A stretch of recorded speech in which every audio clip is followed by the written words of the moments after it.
Welcome to Zaru lifestyle. अस्सलाम वालेकुम जी। मैं बिल्कुल ठीक ठाक खैरियत से, उम्मीद है कि आप सब भी बिल्कुल ठीक ठाक खैरियत से होंगे।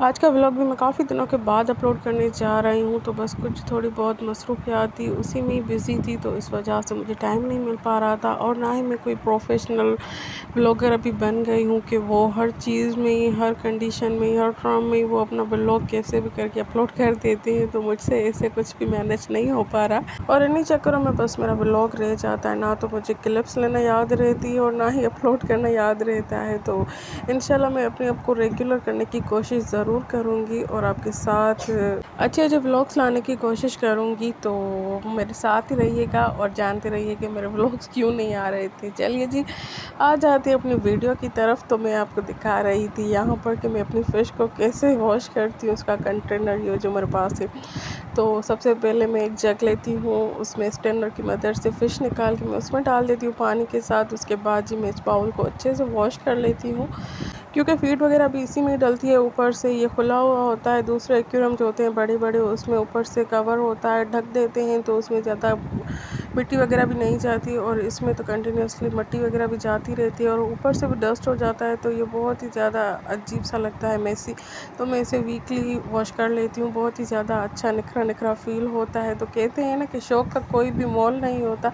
अगर आपको किसी भी चीज़ का शौक़ होगा तो वो आप कैसे भी करके अपना शौक़ ज़रूर कंप्लीट करेंगे। तो मुझे भी जैसे कि पेट का शौक़ था, तो सभी बहुत ही ज़्यादा मुश्किल हो गए थे पालना या संभालना, तो इसी वजह से बस मैंने इसी को ईज़ी समझा और 2 सालों से ही बस मैं ऐसे ही कंटिन्यू कर रही हूँ। माशाल्लाह से मैंने 2 साथ में लिया था, इनका पीरियड था, तो एक तो उसी मंथ में ही मर गई थी, तो वो मैंने फेंक दी। बाकी ये माशाल्लाह से 2 साल से मेरे पास है, तो इसकी केयर करना बहुत ही ज़्यादा ईज़ी होता है।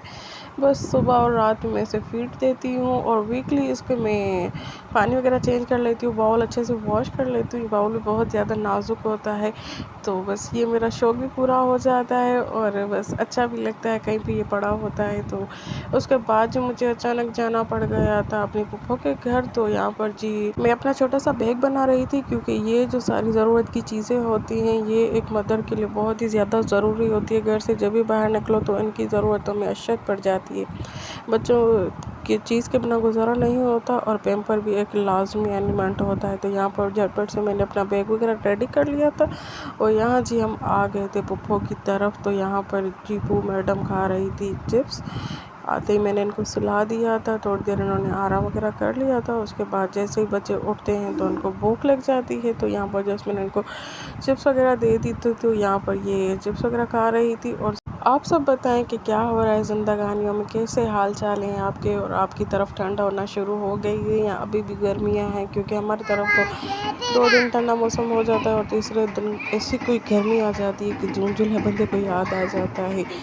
तो यहाँ पर जी अचानक से ढोल बजना स्टार्ट हो गया था, तो हमने जब विंडो से नीचे देखा तो वो चंदा मांगने आ गए थे। तो इतना कोई बच्चे ज़्यादा एक्साइटेड हो गए, तो लिटरली डांस करना स्टार्ट हो गए थे और वो भी हमें ही देख के इतना ज़ोर शोर से ढोल बजा रहा था ताकि कुछ ना कुछ मिल जाए। तो यहाँ पर जस्ट हमने उनको पैसे वगैरह दे दिए थे, तो उसके बाद वो चले गए और बच्चे बहुत ही ज़्यादा इंजॉय कर रहे थे।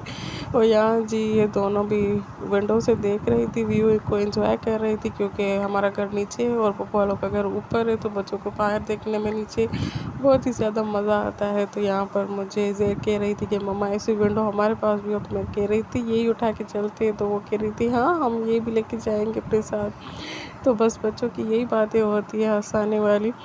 और यहाँ पर जी हम घर वापस आ गए थे, तो आते ही हस्बैंड को चाय चाहिए थी, तो मैं किचन में चली गई थी चाय बनाने। और जब वापस आके रूम में देखा तो ज़ेर को यही नींद आ गई थी, क्योंकि वहाँ पर मैंने बहुत ट्राई किया तो ज़ेर नहीं सोई थी और बू ने तो नींद कर ली थी अपनी कंप्लीट, तो वो जाग रही थी और इससे नींद आ गई थी। तो मैं इसे उठाती तो इसकी नींद ख़राब हो जाती, तो यहाँ पर ये अनकम्फर्टेबल सो रही और बस मैं देख रही थी अगर उठा के बेड पे सुला देती तो इसकी नींद ख़राब हो जाती, क्योंकि अभी इतनी गहरी नींद में भी नहीं थी। तो जैसे ही उठ जाती तो बहुत ही ज़्यादा चिड़चिड़ी हो जाती। और बस मेरा आज का व्लॉग यहीं तक था। उम्मीद है कि आपको पसंद आया होगा।